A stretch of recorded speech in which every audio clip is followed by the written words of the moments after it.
now we're going to introduce someone talking here and help introduce yourself. A new person, and has some interesting things to tell you. I'd like to, you don't have your badge on or anything, so nobody knows who he is, so you're going to have to... I got my shirt on. So he's going to introduce himself and start talking to you, and you got about like 10, 11, 12 minutes. That's a long time. You know, I don't have that. I got it, he can't get away, it's I too don't late. have that much to say. This is impressed indentured labor here. I never intended to be here. My name is Craig Merridew. I'm from New Orleans, and I'm here to testify about the social milieu that Judyth Baker talks about, because she's been attacked a lot, including last week I was listening to a podcast by some guys who call themselves the Lone Gunmen.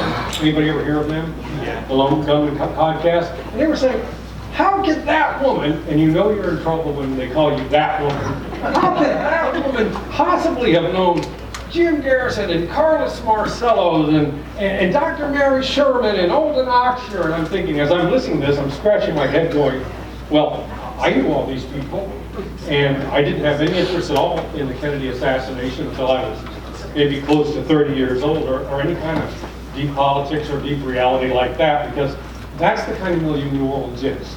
People know each other. To give you an example, Dr. Mary Sherman and Dr. Ed Haslam, who's also written a book on Mary Sherman, those were my dad's doctors. My dad was a driver and had the Benz.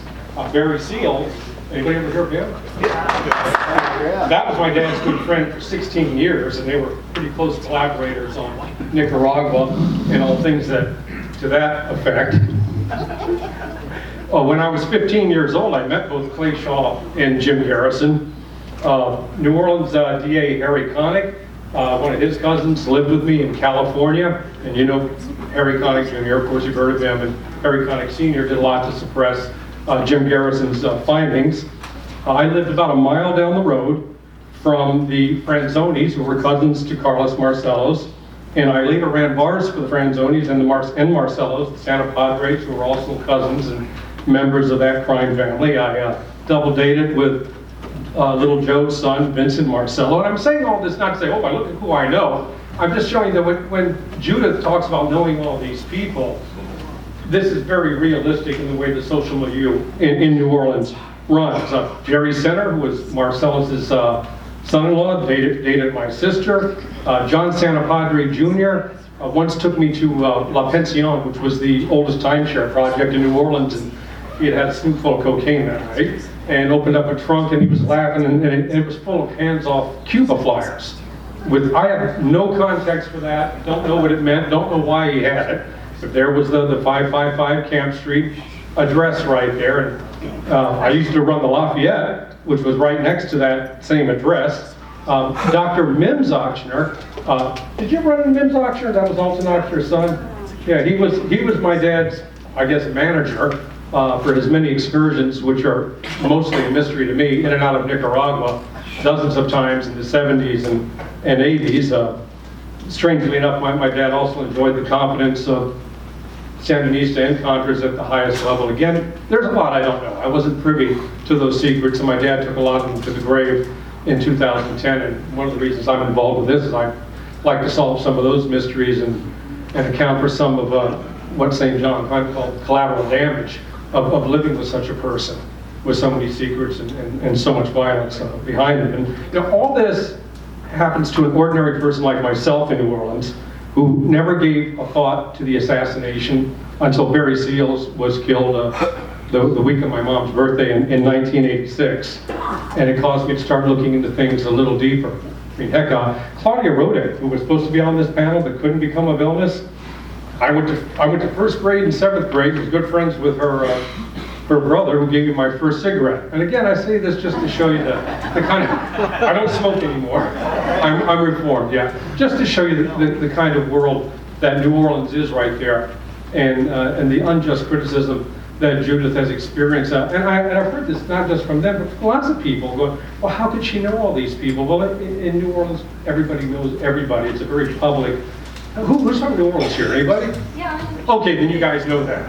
Yeah, Anybody come up? You can come up and if you can verify, or say it's not so. Come on up. No problem. You know, and although I was allotted 10 or 11 or 12 minutes, I'm certainly not worth it. You know, I didn't. And When he starts the second line, we'll go. yeah, let's go to the second line. That's right. Yeah, I'm for that. I'm for that. All right? Yeah, you're right, Cap. I worked really hard to lose that New Orleans accent.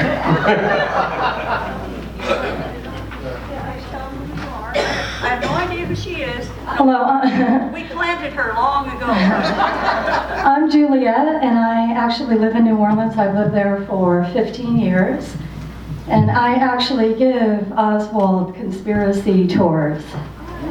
And we start at 544 Canada. Oh, okay. Is this better? I'm sorry. But anyway, I ended up getting into the Kennedy assassination after reading Dr. Mary's Monkey in 2007. The Gambit newspaper, the weekly paper that comes out in New Orleans, which is free, they actually had a cover story about that book. Judyth's picture was on the cover. You can actually find it online if you look, July of 2007, I believe, that issue came out. We're being very, as you see, not so structured with this, but in July of 2007, by September of 2007, Dr. Mary's Monkey had come out in Budapest. And I got death threats, and the Hungarian Secret Service came and told me I had to leave the country or I'd die. And so I fled to Sweden. That's why I live in Sweden. I just wanted to mention that. But anyway, one more thing I was going to say is back in 2003, I was not into anything having to do with the Kennedy assassination back then. I just never believed that Oswald, was the assassin. But anyway, I worked with a woman in the French Quarter, and her family had been from Mississippi and New Orleans. And I remember her telling me, and this is 2003, that her family always thought that Alton Ochsner had something to do with the Kennedy assassination. And I remember thinking that was the weirdest thing I had ever heard, because his name was like a household name in New Orleans, and I had only lived there for 1 year. I had moved there in 2002. But anyway, I thought it was the strangest thing, and then in 2007, Dr. Mary's Monkey came out, and it confirmed everything that she had said. But anyway, I just wanted you to know that, yes, everybody in New Orleans knows everything. It's hard to even just hang out at your neighborhood bar without people knowing everything. Thank you.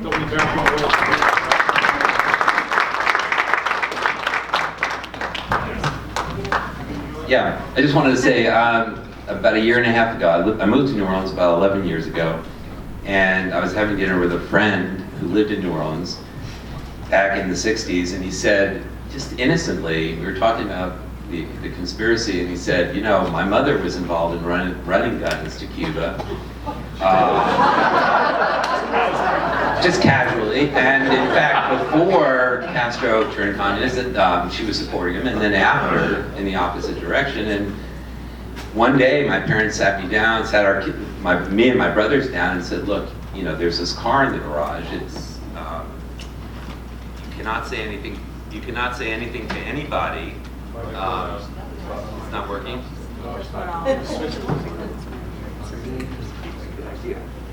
Testing.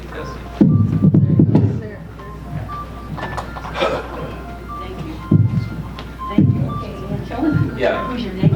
Oh, my name is Dan Storper. I run a record label in New Orleans. I moved there 11 years ago. Anyway, so we're talking, my office was across the street from the O'Reilly Coffee Factory, around the corner from the CIA facility. And anyway, this night, he started going on about this story about how his parents told him that Carlos Marcello had moved this car into their garage, and under the pain of, threat of death for the kids, they couldn't say anything about this car that allegedly is a white Corvair that apparently brought David Ferry to or from Dallas, with or without guns. He wasn't sure about the story.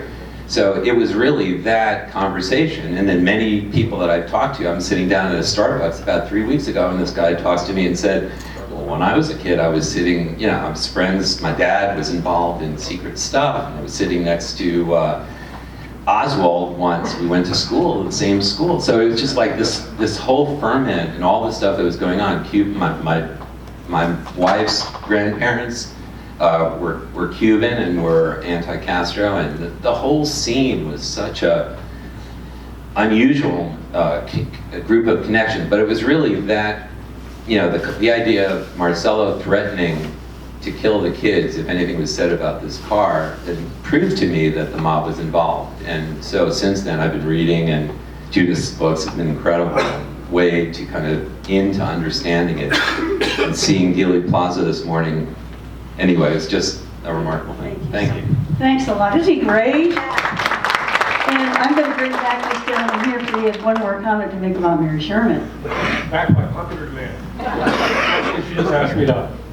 She asked me to mention a couple little tidbits. Dr. Mary Sherman, as I mentioned, was my dad's doctor after he was crippled at the bends in a diving accident. And I remember, well, this is before I went to school, her and my dad used to sit in the living room, leg over leg, and talk. And my mother wasn't jealous because it was pretty common knowledge that Mary was gay, although nobody talked about it, so she wasn't perceived as a threat. Dr. Ed Haslam, my dad's other doctor, actually signed the insurance form when he didn't have to. He kind of fudged some of the information, so we got to eat for 4 years. And something I think I mentioned to you also is that I remember when I was a bartender in New Orleans for 11 years.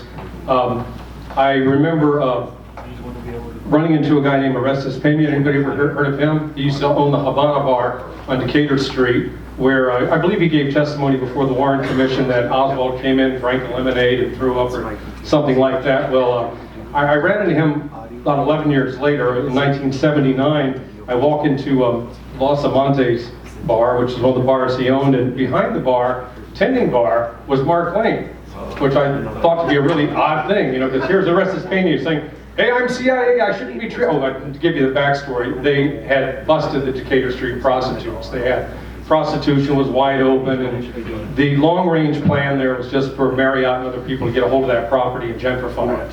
And if property is taken in commission of a crime, they can do that.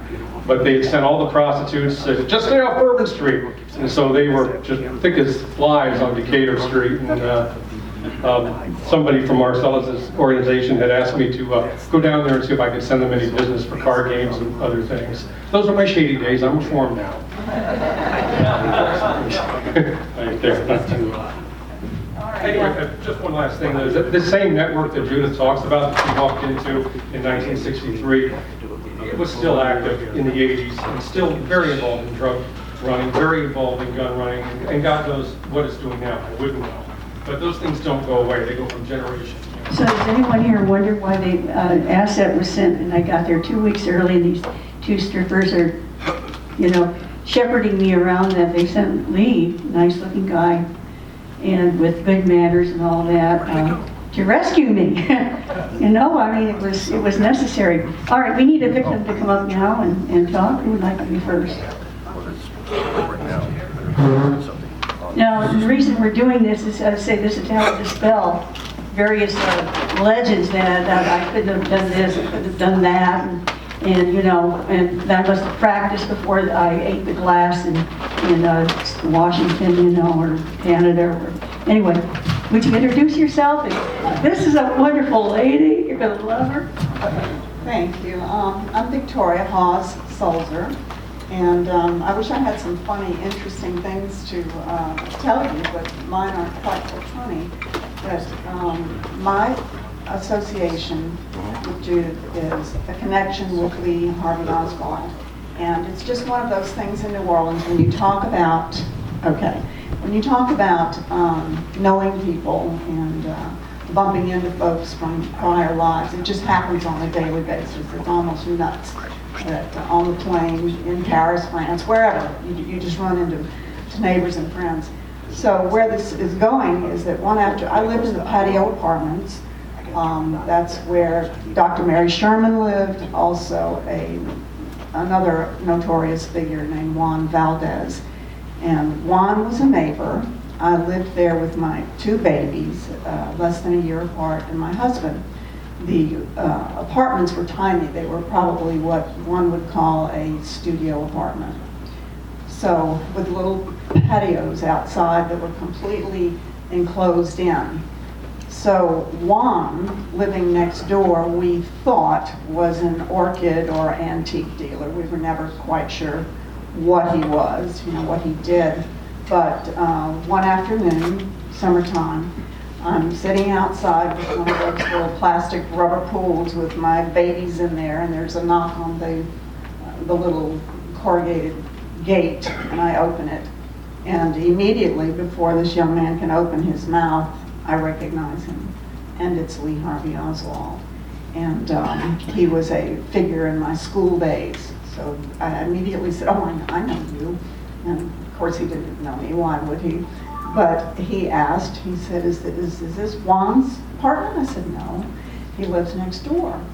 And so he went on his way, knocked on the door, and then he came back a few minutes later and he said, "I have a package for him. Would you mind taking it for him and giving it to him later?" I said, "No, not at all. I'll be happy to do that." And he said it needs to go in the refrigerator. I said, that's fine, no problem. So I guess it was about the size of a shoebox, a child's shoes almost, and I just said, fine, whatever. And, he came and went several times. The thing about the patio apartments, again, as I said, they were all little enclosed areas. My husband and I were probably the youngest tenants there. There was Dr. Mary and another lady between us, and then some other professional folks. So this group didn't particularly socialize like other New Orleanians did. We didn't sit out on the stoop and chat. Everybody came and went pretty much privately. So there was very little conversation, and that's about all there is to my story in that sense, except for my own memories of the day that Kennedy was assassinated. It was that in particular. Do you remember anything about your bathroom? Oh, I will. I'm getting to that. Maybe that'll get a little giggle. The day that John Kennedy was assassinated was the first time I had gone out after the birth of my second daughter, and we had gone down to the Sanger Theater to watch a movie. It was an early, I want to say it was a very early matinee, 11, I don't even know what time it was, but we had no longer sat down to watch the movie when the lights went off and a pause, and the gentleman said, "I have an announcement." Another pause, and he said, "Our president has just been shot." And of course everybody in the movie just, we had goosebumps and sat there, and we didn't think he'd been killed. He was just shot. That was it. So we raced down to another, I think it was Krause or Maison Blanche, that had electronics upstairs. So by the time we got there, everybody that could was standing in front of a TV watching. And then we jumped on the streetcar and went back to the patio apartments, and we were just riveted by, the whole, watching this whole thing come about before our eyes. And, to then learn that Lee Harvey Oswald was this person that was dragged out in a rather just unsatisfactory way and set up to be murdered. I mean, that is exactly, even as a young woman, a very unsophisticated young woman, to see the process of how this played out was unbelievable to me. I knew nothing about having a lawyer and how the police work came about, but I was shocked. I just thought, well, this can't be happening. This isn't real. But sure enough, I witnessed all of that, and it stayed with me my entire life. And people have often said to me, "Because you knew him, did you think he could do something like this?" Well, I didn't know him on a personal level, but to me, just in my mind, I thought, well, no. How could he do that? How could one person do something like that?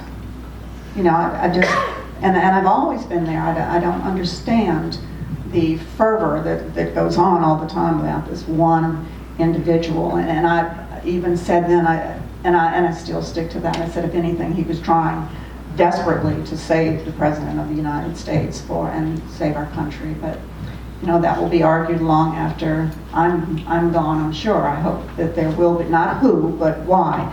Now, going back to the patio apartments quickly, one of the things that would go on was, I would say I thought it was parties at night. And the apartments were very small, like I said, the walls were very thin. And we would hear the toilet flushing. In other words, the kitchen's backed up to kitchens, bathrooms to bathrooms. And this toilet would flush 10, 15, 20 times or more. And there was always a lot of chit chat going on in the bathroom. And we just thought, what the heck is this guy doing? And as I said, very unsophisticated and naive. We just figured he was doing drugs or what else. It was just sort of strange. But then Ed Haslam, at some point when he put his book together, I shared that information with him, and he incorporated it into his book. So if you haven't read it, it's an interesting read. Go ahead and do it. And that's my story. Well, thank you. Thanks. Thank you. And I'd like to tell you what we think was going on there. This was after I left. David Ferry was awfully busy in Miami and all that, and he wanted someone to help, and that's how I got in. And if you've read my book, it was an accident, really. It was probably Michael Riconosciuto who was supposed to be the helper, and he's come forward and said so. He's in prison, so we can't bring him here. But he's a genius, and bad things happen sometimes to people who are geniuses. This person has stated that he saw some of my cancer reports, because we had to use the Xerox machine over at Bannister's. At that time, Xerox was not easy to get a hold of, and you had to write down if you're making a copy, like you're at a hotel or a hospital. And so, of course, we didn't have that problem at Bannister's. Then the other thing I wanted to mention is this flushing of toilets. This was after I left. Victoria was telling, what was it, September, October? Right. Well, it probably was September, early September, because he left September 25th, Lee did. Right, that's okay, but the memories from years ago, and she's pretty good there. Now, we believe, because I wasn't there anymore to process these, and Dave was working with Carlos Massala on his trial and so on, and he had needed help. And they thought it was me because Dave was homosexual. Poorly, he had to associate with a lot of people, and then they're trying to say he was a homosexual, or like Mary was bisexual, and a lot of that was going on in New Orleans. She wasn't what you want to call gay, but she had been married before and so on. Now, what we believe happened is after I was forced to leave and go back to Florida, they didn't have anybody to process these tumors, and Mary had to take that on. Well, they have to be kept in the refrigerator, obviously, and I think Mary, you said that several packages, wasn't just one, right? Several came to you, and you kept them putting them in the refrigerator.